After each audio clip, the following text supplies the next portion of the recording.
Ladies and gentlemen, welcome. My name is Joe Rittenhouse, your local politics, local school board, local commissioner, or township enthusiast. And today I have a wonderful, kind of a once in a lifetime kind of guest here, my good friend, Michael Diaz. Thank you, Joe. Hey, no problem, man.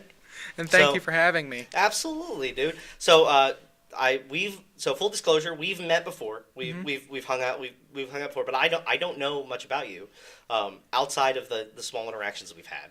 And obviously, you are in this really unique position that I think a lot of people are going to have questions about. And you wanted to come out and have a conversation with me and have a conversation with the public and say, hey, man, like, tell us who Michael Diaz is and why you're running for Springford School Board. Like, I think that that's the conversation of the day.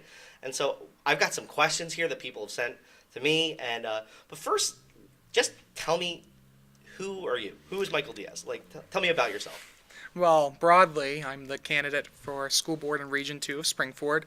But about me personally, I am someone with two brothers in the district, a mother who teaches in the district.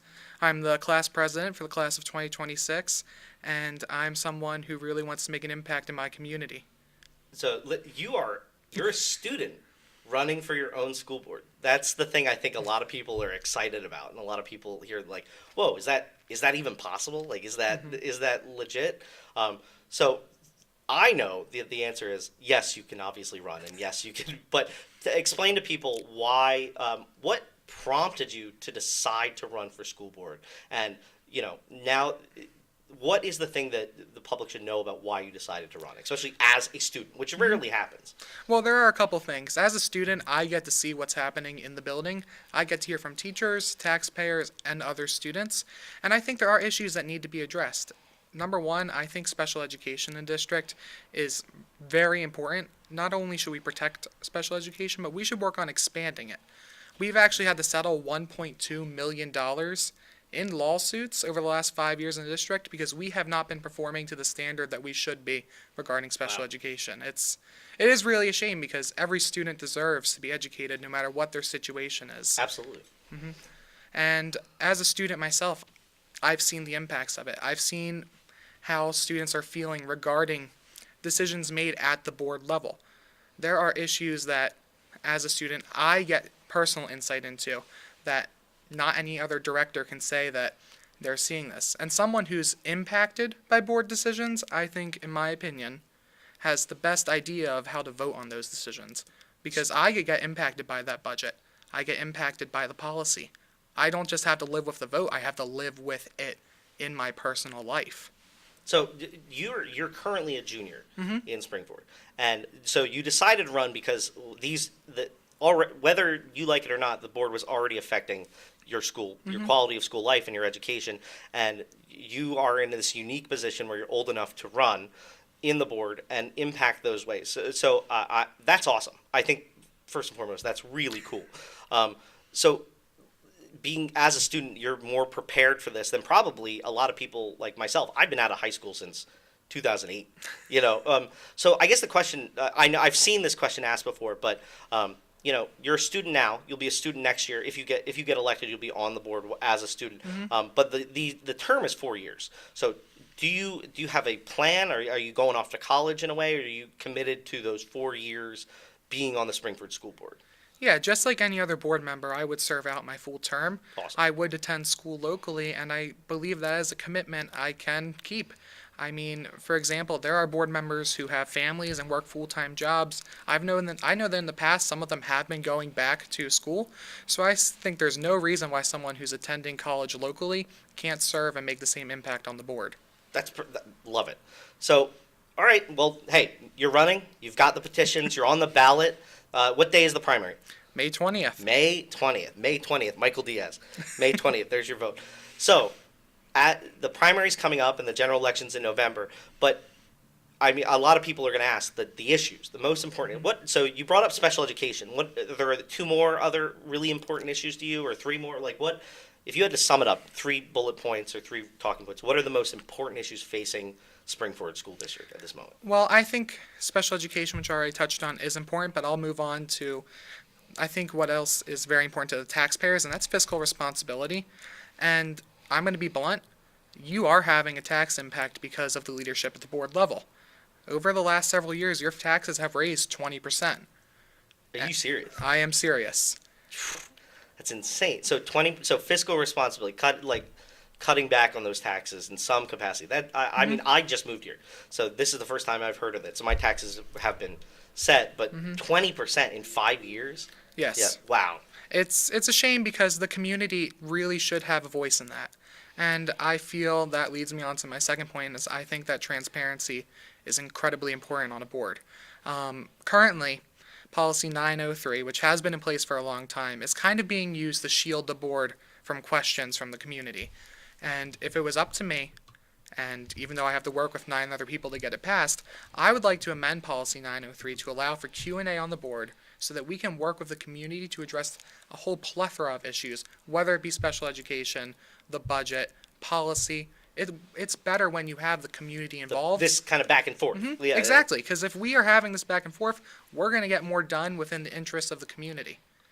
And I don't know about you, but you've probably seen this from the inside, but I've seen it from the outside, is school board's gotten contentious because people don't do this. They Yes. don't have conversations. And so that's really cool that you want to make it so that there is more open dialogue, because I have more in common with my neighbor than who I voted for in some election or things like that. So that's really cool that you want to engage in that kind of back and forth. So we kind of touched on this, but people are going to say, what kind of experience does a student have with dealing with a budget or understanding what's happening in these committee meetings or staffing or policy? So how do you approach things as a student differently than, say, somebody who's already on the board? Or, I mean, truthfully, are there any qualifications that you have that outshine them in other ways? Does that make sense? Yeah, well, I think what I touched on earlier really does apply there. For example, of policy. I'm not just voting on the policy if I get elected, I'm living by it. Whether that policy be regarding students and teachers and the tutoring, whether that policy be regarding how we handle ourselves with administration, it's all something that I will have the vote on and then live by, which does help because it lets you then see how that policy is impacting the lives of not just myself, but all of our students. And with the budget, the board is comprised of 9 people. I understand that my experience of budgeting might be a concern to voters, but that is why I've advocated for involving the community in this process. Because maybe it's time that we cut back on some of the spending, and also maybe it's time that if you see an issue that our school is doing terribly in, that we need to divert more resources to, that's something that doesn't just come from experience, it comes from reaching out to the voters and the community in the district. That's what the board is. It's a volunteer board. There are some members on that board who had no budgeting experience going in. I don't see why my age should make any difference about my qualifications compared to theirs. You nailed it. I mean, when I ran for school board in a similar situation, I got tons of flack because I was the youngest person running, and a bunch of people said, "You don't know anything about this." I'm like, it's a volunteer position. No one's collecting a paycheck at the end of the day of this. And a lot of these guys, they're just parents. They're just some of them, are just people who happen to care about their community the same way you do. So if anything, you all hit the standard. You all hit the same mark. Now it's about who can do it better. And so I appreciate that. So an issue that has come up for me in the past couple of years, and one that I think is a crucial question to ask, is what role does a parent have in their child's education? What role does a parent have working with teachers, administration, or a school board? Well, the parent's role is honestly the most important role. If you're not having education go from classroom to home, you're doing it wrong. Because you don't just assign homework to students to say it's fun. No, you need the parent involved in the child's education, because when a parent works with the teacher and the administration, you're going to see that child's educational experience improve. So to cut parents out of the process or to leave them in the dark, that's totally inappropriate, and it totally harms the child and the student's education overall. That's why I think regardless of what it is community engagement, and specifically something as close to home as schooling for a parent, like having that parent engagement is crucial. And so I'm really happy to hear that that's such a big priority for you. So we talked, this was one of your points, and we talked about the transparency. So is there any other things outside of changing this? What was the policy number? It was policy 903. 903. And so that keeps what does 903 say that keeps people from? Well, it's basically acts as a divider between the board and the community. We still are able to go up and make public comment, but unless the board president or someone else feels so inclined to answer, that's all it is. It's a comment. They may take your suggestions as they are, or they may actually respond through an email, but to be blunt, that's not how elected officials should act. You aren't serving yourselves, you're serving the community. So to cut them out of the process by just saying, hey, you can say whatever you want, but that doesn't mean we have to respond to you, that's just totally inappropriate as a board and as an elected official, and I think that needs to change. And there's other things we can do as well, which I have advocated for at board meetings. I think we should record our committee meetings so the public can view them. Absolutely. I don't know, a lot of people don't know this, but school board meetings are only required to go to one meeting a month, correct?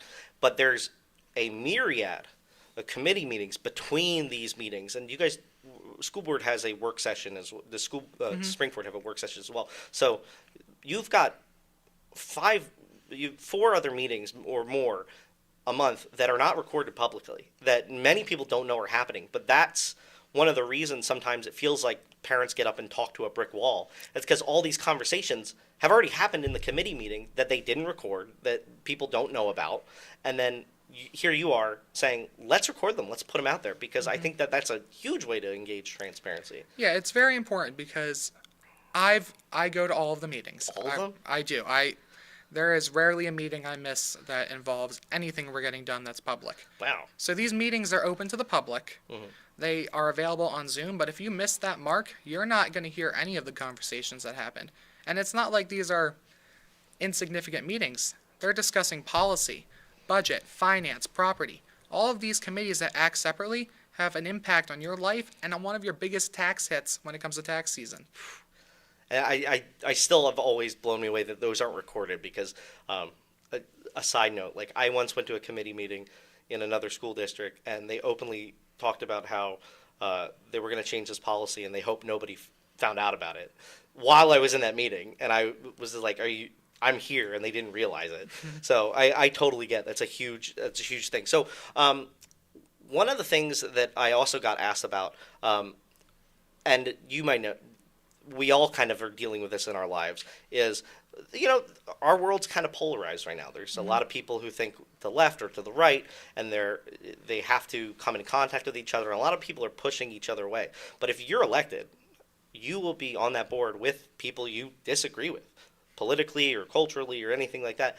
How do you plan to engage somebody that disagrees with you? How do you bring somebody in and work with them, even though you have a fundamental disagreement on certain things? Well, I think it's very important to recognize that, and I truly do believe this, every director is on the same team on that board. We're on Team Springford. We're for the community. We just have different ideas of what's best for the community. So when it comes to the disagreements we have, it's not we want to change this or this because of the outcome. The outcome for all of us is the same. Have the greatest positive impact on our taxpayers and on our students and on our parents. So when I work with these people, I'm not seeing them as a political adversary because, quite honestly, school boards have no place for politics in them. There's no room for partisan politics because when you're putting politics before the education of our students, that is just simply inappropriate, and honestly, it's a problem. And I think that is a problem in many school boards, not just ours, where we are saying, hey, because I'm a Democrat or because I'm a Republican, I'm going to act in the interests of a Democrat or Republican first.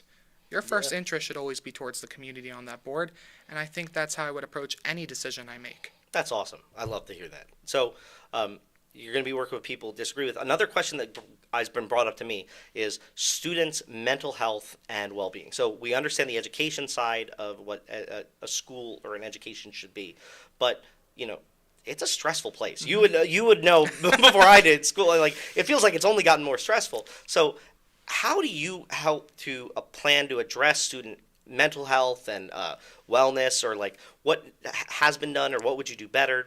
What does that mean to you outside of the education side? Well, a couple things have been done, and I do think Springford does a better job than some other districts. I think we have amazing guidance counselors in our buildings that do work with students and faculty to address a lot of these concerns. I think that we have a lot of things in place to make sure that our students are safe in schools with mental health. We have things on our laptops. You search something up that you're not supposed to search, administration will know. We have the ability for students to put in a report if they feel a student is at risk of harming themselves or someone else. And I think those things are very important for our district because number one goal, other than education, is to keep our students safe. And that does include mentally safe. So if we are going to have the conversation about mental health, I think it's important that we have someone at the table who is currently dealing with the life of a high school student. Because, yeah, things are more stressful, and I do think that a lot of our students are putting a lot of stress on themselves, whether it be rigorous courses, issues in their personal lives, and we need to recognize that they're more than what their grade is in Skyward. They're people. They're people with real issues and real opinions that deserve to have a voice not just on the board, but to administration. And I think that's what I'm bringing to the table, especially when it comes back to what are the qualifications. I hear from the people that are dealing with what it's like to be in high school. It's very important that they have that voice at the table. That's all. I think having a student who can talk about the mental wellness and well-being of students is one thing, but also like the culture of just being in the school where these policies get enacted and something changes overnight, and all of a sudden just how students, your friends, interact with each other is such a big thing. And having because there's no voting student on the board, you can't, even if you were in disagreement with everyone, there's no voice to be heard. So having a vote is huge to be there. So so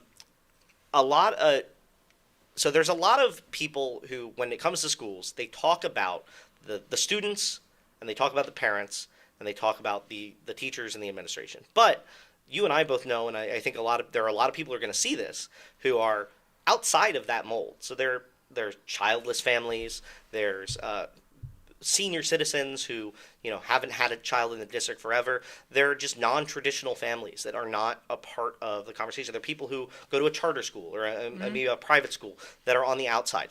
How do we get them engaged, and why should they care about this election, you running for school board? How do we make sure that they have a voice at the table, or should they have a voice at the table? What does that mean for you to have these people who aren't directly in the schools being stakeholders? Well, everyone deserves a voice at the table because it's their money we're spending.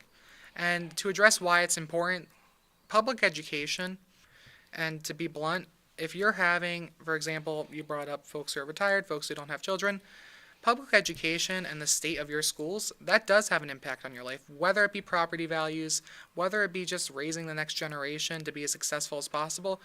It is very important that we don't negate the importance of public education. And I think everyone does deserve a voice at that table. So we can't just ignore people that don't have kids in the district or that aren't kids in the district. So as a board member, I would love to hear from our community, no matter who they are, what their situation is, and represent them. Because I'm not just running to represent any specific group.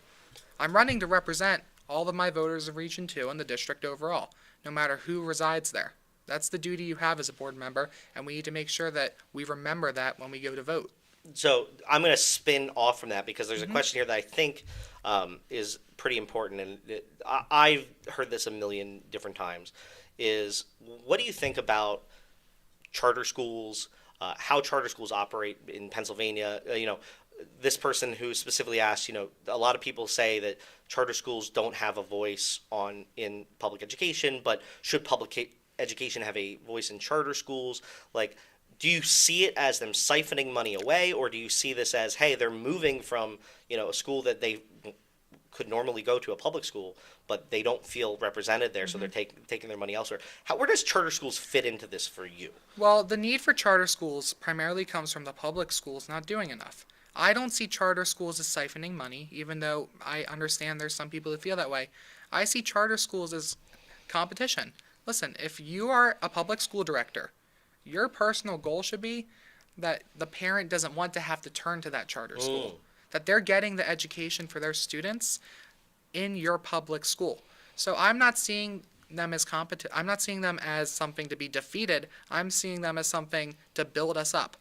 Take what you're seeing, the needs and the problems that need to be addressed, that those schools are doing better than you, and implement that in your public school. That's what I see charter schools as. There's something that we can build off of.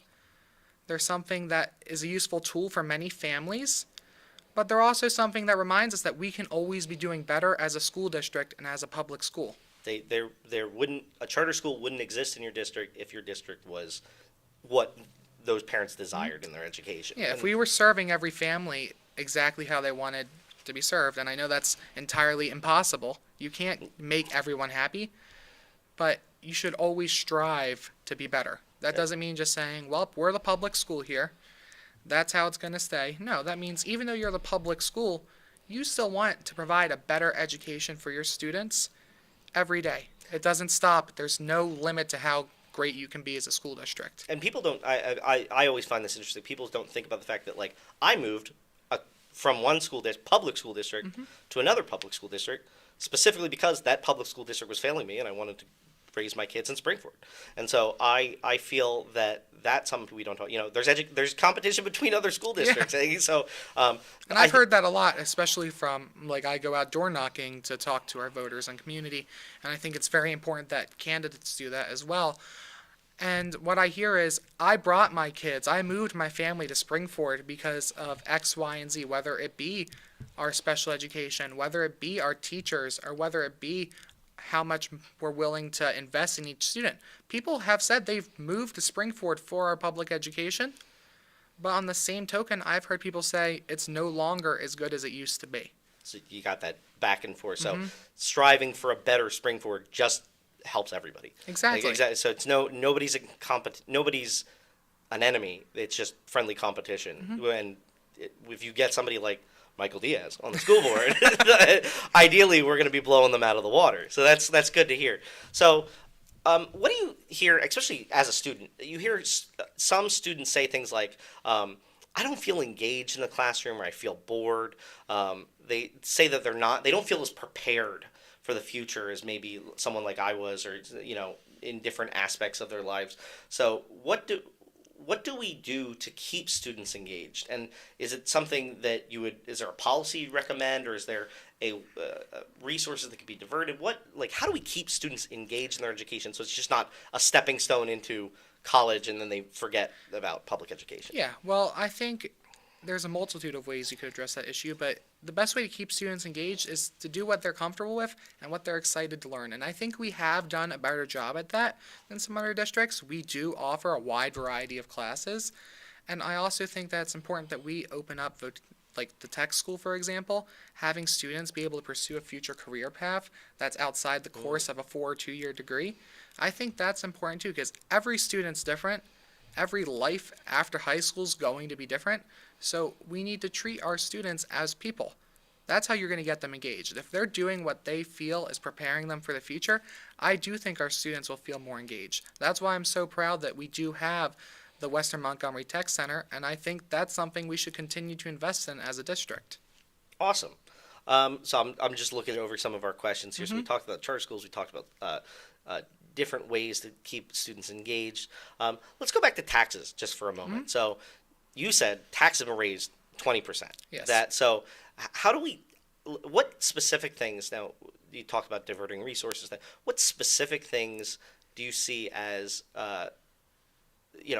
the board may see their tax money as just like it's this constant feeding us that we're never going to satiate. What things have we spent money on that you're like, not the biggest fan of, or what things do you think we could divert that need more attention? Well, I'd like to just preface everything with every year as a school board, it's different. For example, and if you go attend meetings, you would hear about this. We're in for some hurt next year as a district. We're going to take a lot of hits with commercial real estate, and when those valuations go down, we take in less tax revenue. And when we're taking in less tax revenue, that's going to impact the community because we're going to have to raise taxes to supplement for that income that we're losing. So looking at it year by year, it can be difficult. But I do think we've made some mistakes in the past. I know that one controversial choice that was made is we spent, I believe, upwards of $20 million on replacing equipment within our buildings. Some of that equipment had 5 to 7 years left on its operational lifespan. Like, there's things like that where I think sometimes you need to take a pause, say, we don't have the money for this right now. It's going to not impact our students' education and negatively impact our taxpayers. And as a board director, you need to view that as an opportunity to be fiscally responsible, to listen to the community and say, hey, we're not saying never, we're just saying not now. That's what a lot of these issues are, because we're a growing district. We have families coming in. Barring commercial real estate dropping, which major effect of that was the pandemic 5 years ago, we're going to see our revenues rise eventually. And we'll have the money to spend. We spend $26,000 per student on average. Wow. Our district has the money. Our budget's well ahead $200 million. So for us to be in an $8 million, $6 million deficit, that's totally wrong. And to be honest, it's going to have an impact on your taxes this year. Right now, it's looking like 5.3% for the increase. Jeez. So when going back to that tax money coming in, do the school board members who are currently there, or do the members of the school board that are seeking these seats, like do they share similar views to you, or do you feel like, well, like what separates you versus I'm your opposition, or the other members of the school board, like what makes you different? I think there's a couple things that separate me, and I would honestly love to discuss that with my opponent. We can make it happen. If she'd be willing, yeah, if you're more than willing, we're willing to have you. Yeah, because I think that it's important the community hears that. A discussion between two candidates, I think I've been very out there to the public. I'd love to see us come together and discuss our different views. But speaking for myself, I do think I'm more cautious when it comes to spending. Now, there's some things that I'm willing to invest in. I've made it very clear that I am a big supporter of special education in Springford. I think we need to move a lot of those things in-house, in district, and I do think that would save us money long term. But for other things, if we want to do a project and we don't have the money, I'm someone who's willing to say, it's not never, it's just not now. I think a lot of people here, at least with the nature of how politics works in general, how people listen to each other, don't engage. Like, you say no to something, people freak out because but it's not now. It's not a never. It's just not at this moment. Like, hey, we've got things we've got to deal with at home before we worry about the next steps. So that's awesome. So so I know that the requirement for a school board director is you have to attend one meeting a month. But you, and I think it's kind of notorious, is you do attend so many meetings a month, and so you attend more meetings than the current school board attends those meetings. Would that be accurate to say? I think for some directors, yes. Some directors attend the same amount of meetings, but of course I can't speak for what's going on in their personal lives, but every public meeting they have, I do my very best to be there, and if you ever want to ask me a question that's other than email, walk up to me. I'm more than willing to have a discussion like we're having right now, because I think that's just one of the primary responsibilities of being someone who's seeking this public office. Ask questions and I'll answer them to the best of my ability. I love it. So too many people, at least from my position, is too many people rely on just send me an email. And it disappears into the ether, and they never hear back to any kind of thing, any kind of satisfaction. So having somebody who's like, no, just talk to me, like engage, like you are in a unique situation. So jumping off of school board for just a hot second, a little bit more just about Michael. So where do you see yourself? Like Michael Diaz, Springford school board member elected this November. Where do you see yourself over that course of that 4-year term? You said you're staying local. What does that look like? Are you going to community college? You plan to work? Are you working a specific job? Do you have ambitions? Like, just give us some fun stuff about you. Yeah, of course. So during the next 4 years, hoping that I get elected, obviously I'd stay local. I'd want to get a 4-year degree in political science. Hopefully make my way onto law school. I'd love to be a prosecutor one day. That's a little bit about my future aspirations, but it's just a little bit about me as someone who's like a student.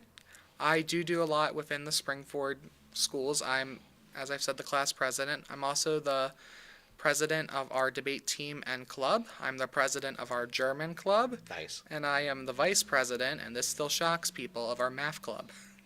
That's what. All right, so we got to do some.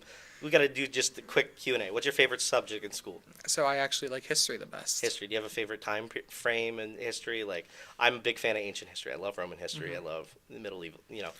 We differ a little bit there. I like, and I know this is going to sound so boring to someone who's into ancient history. I do like early American history, Oh, so early U.S. history. Absolutely. That's my son's named Benjamin Franklin, so I trust me. I love early American history. So, you got a favorite TV show? Favorite? I do, and it's a weird one. I'll be honest. It's a Spanish TV show. I've never heard that before. So that's really what. Wait, what's the name of the show? So in Spanish, it's La Casa de Papel. Okay. And I probably butchered the pronunciation there, and I'm sorry. You're German club. Yeah, not German me, club. Yeah, exactly. If you want to look at it, it's on Netflix. It's called Money Heist. It's a great show about robbing banks. Ooh. Do you got a favorite movie? I do have a favorite movie, and it's a series. I'm a big Star Wars fan. Ooh, okay. Hey, we're recording this on May 4th, so May the 4th be with you. Thank you. Do you have a favorite book? I do have a favorite book. Okay. Not to be cliche, I've got two of them. Number one, I am a Christian, so read the Bible front to back. That is... You've done better than me, trust me. As a fellow Christian, done better than me. I'm working on it, I swear. But that would be my favorite book. I think my second favorite book, if I had to pick one, would probably be in the Harry Potter series. Ooh. And I know that's very nerdy. And very conflicting, two very different genres there of books, but... I think that's great. I'm looking through some of these other questions, but do you have a favorite place you'd go on vacation or you've ever been, traveled to? A place that you'd be like, oh, if I could go here for a weekend or I could go here for a week, where would you go? I think I'd go back to Maine. They have fantastic lobster. They do. They do. They do. I got offered a job in Maine, and I almost took it because of the lobster. That's a true story. So, okay, we got the travel, we've got the books, we've got the. Do you have a favorite memory from Springford? From Springford. Favorite student memory from Springford. Now you're still making them, so they could getting elected to school board would be a pretty solid. Yeah, that might be up there. That one might be up there if the community decides to give me that one. But that one's tough because I do feel like there have been a lot of great moments at Springford. But if I had to narrow it down, I would say I think prom this year was incredibly fun. I think that our students had a lot of fun. I helped plan it, so I'll take some credit for that. But I think that would be up there. Our prom this year was incredibly fun, and I would totally recommend that. All of our students who just went to senior prom, I believe, yesterday. Nice. Hopefully they're well rested for tomorrow on school Monday. All right, so we're approaching the end of this. We got a little taste of everything. I guess what I would love more than anything is, are you willing to take a pitch, go right to the camera, say, I'm Michael Diaz. This is this is why you should vote for me. Sum it up in a minute less. Of course. So, my name's Michael Diaz. I'm a candidate for school board in Region 2. I am the son of a teacher. I have two brothers in the district, and I'd love to make a difference in your community. I'd love to give a voice to our students, and I'm going to guarantee to you that I'll serve out my full term and make sure that your voices are heard on the board, whether it be on budget, policy, or curriculum. You'll have a faithful representative in me. Michael, this has been phenomenal. We're going to stick around. We'll talk. Maybe we'll record a little bit extra for bonus features. But, Michael, wonderful. You have my vote. You have my vote. So, looking forward to it. Thank you to everybody who tuned in. This was the full length, but I'm sure we'll splice it up for everybody. So, my name was Joe. This was Michael Diaz running for Springford School Board, Region 2. Yes. Primary election is May 20th. May 20th.